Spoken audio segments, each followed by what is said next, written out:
Hi folks, thanks for watching my monologue. As America starts to reopen, just remember that guns, etc. never closed. They still have over 10,200 square feet of ammo, firearms, and accessories, including safes, and they remain open for business. Stop by their huge store in Mesa or just click on gunsetcetera.com. And if you like my monologues, please subscribe to 960 The Patriots YouTube channel. Thanks. Welcome back and happy May 19th. I was listening to a lecture by Dennis Prager on Viktor Frankl's book, Man's Search for Meaning. And Dennis makes a great point that hasn't been talked about much. Not much here before, anyway. You've heard in my commencement address that I urge students, adults, everyone to seek decency, that in any or every given situation, ask yourself what the decent thing to do is. It's a word, decency, that pretty much defines itself. It's almost never elusive or hard to figure out what the decent thing to do is. I think I first thought of it when I was reading the Tom Wolfe novel or seeing the movie Bonfire of the Vanities, where the judge implores the Al Sharpton character to go home and be decent. Well, first to shut up and be decent. He says, decency is in your bones. It's what your mother taught you. Now, there's a lot to say about this in our contemporary times. You've heard me speak on how I like to do this show, whether we agree or disagree, and I dispatched a caller yesterday for the violation of this, what I call the Platonic set of conditions for dialogue: candor, intelligence, goodwill. It's found in Plato's book, The Gorgias. Another translation has it as knowledge, goodwill, and frankness. Some words, same words, different order. It seems to me this is a major problem in our interactions with the left primarily. Or perhaps better, I should say, their attempted interactions with us. I'm not someone who thinks there aren't smart leftists. There surely are. Candor and goodwill is often what is missing. And also, surely, unlike Plato's Socrates, they are never interested in dialogue or the quest for truth. They're interested in ideological certainty and adherence to an agreement with them. That's just not good faith, and it isn't dialogue, and it isn't decency. If there were no need for any of this, good faith, intelligence, candor, there would be no need for a First Amendment, right? And there would be no laws against defamation or slander or libel or, for that matter, perjury. Of course, it's interesting to me, or perhaps now just enlightening to me, as to why the First Amendment is such a discount with the left. And now it makes more sense, doesn't it? That all said, if I can return to decency in Viktor Frankl, in his book, on page 94, he recounts how a concentration camp guard gave him, secretly, a piece of bread. And Frankl distilled this point. He wrote this, quote, "From this I learned there are two races of men in this world, but only these two. The race of the decent man and the race of the indecent man. Both are found everywhere. They penetrate into all groups of society. No group consists entirely of decent or indecent people. In this sense, no group is of a pure race, and therefore one occasionally found a decent fellow even among the camp guards." Now, Dennis Prager takes that and says that's why we conservatives really just don't care about race as skin color. We care about right and wrong, which are categories of decency. How I wish we could return to that in our political dialogues, discussions, and debates. But it's long gone and has been for a long time. Motives are questions. Faith in the country is questioned. Belief and caring about your fellow man is questioned, all by the left. And in the meantime, artificial distractions are raised. Care about human rights? Condemn America but praise China. Though one got rid of slavery nearly 160 years ago and one engages in it today. Care about tyranny? Condemn America, which exhibits not a badge of it, and praise and defend Islamist regimes, or China or Cuba, which can only thrive because of it. Care about public health?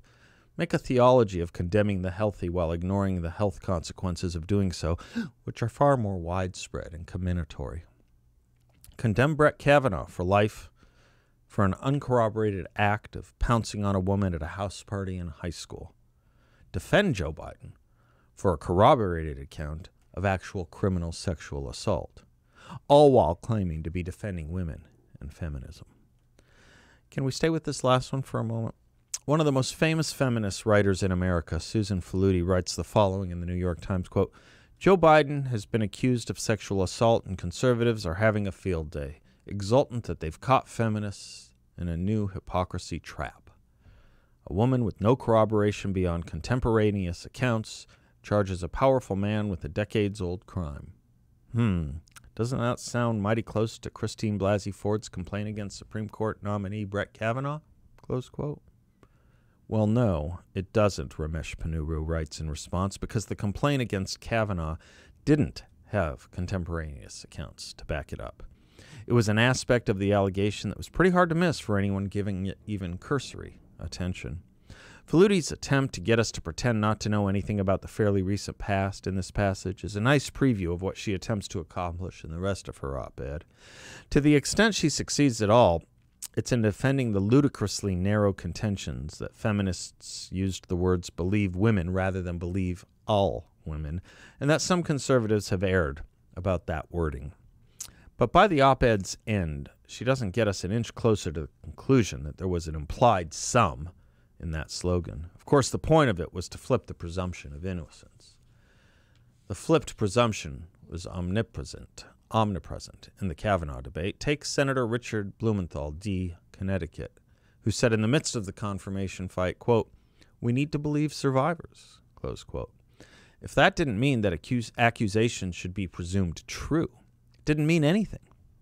Feminists didn't patiently explain to him that he had bungled the meaning of the slogan when he said that. He hadn't.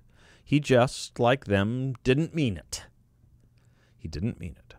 The left never does. Unless it's a Republican.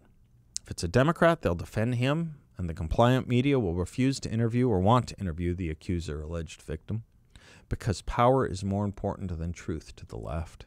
Because power is more important than tyranny or racism or sexism or human rights to the left. There are two classes in America, at least to the modern Democratic Party or the left. The Untermenschen, who need their consciousness raised, that's us, we conservatives, and then there's the progressives. The party of the extreme, that's us, and the party of the enlightened, that's them. The Untermenschen were the inferior people in the universe of the Nazis. You could call them the bourgeoisie in the universe of the Marxists. In one of those retrograde regimes, race matters more than anything else. In other, class status matters more than anything else. And the funny thing is, they call us racists and tell us we don't care about economic inequality. Thus, I give you how Harry V. Jaffa put it. He wrote, "Diversity is demanded by those who will tolerate no deviation from the politically correct. And what is political correctness but another name for the party line? It's Leninism, Stalinism, without Lenin or Stalin. Racism is the generic term for any kind of false, formerly bourgeoisie consciousness. That is to say, for any opinions not considered politically correct.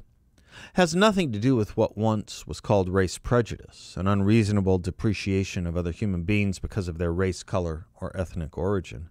The charge of racism is made by the very people demanding racial quotas, race norming, and segregated racial and ethnic centers. To point out the contradiction in these demands, or indeed of any demands made by the politically correct, is to bring on the accusation of logism, which means the use of reason, a vice held characteristic of Eurocentrism. The contempt for Eurocentrism as an endemic vice corresponds closely to Marx's contempt for the false consciousness engendered in the ruling classes of all societies founded upon private property. Racism itself is then nothing but the endemic quality of human consciousness prior to the transformation of human egotism into human altruism. Political correctness is nothing less than the blind and willful insistence upon the fulfillment of the goals of revolutionary Marxist-Leninism without any reference to that failed enterprise itself or to any rational political analysis. Indeed, the new political correctness differs from its predecessor only in its insistence that no reason needs to be given as to why it is correct. It is synthesis of the goals of Marxism with the philosophical horizon of nihilism. This is what we are fighting, and this is why we fight. It really, in the end, is the quest for decency. So may I give you now the last lines from Viktor Frankl's famous book? They are these, quote, "You may, of course, ask whether we really need to refer to saints. Wouldn't it suffice just to refer to decent people? It is true that they form a minority. More than that, they always will remain a minority. And yet I see therein the very challenge to join the minority. For the world is in a bad state, but everything will become still worse unless each of us does his best. Close quote. For you see, folks, in the end, if enough of us join the minority or recruit to it, it will no longer be a minority. So let's go there, shall we? I'm Seth Leibsohn. We'll be right back.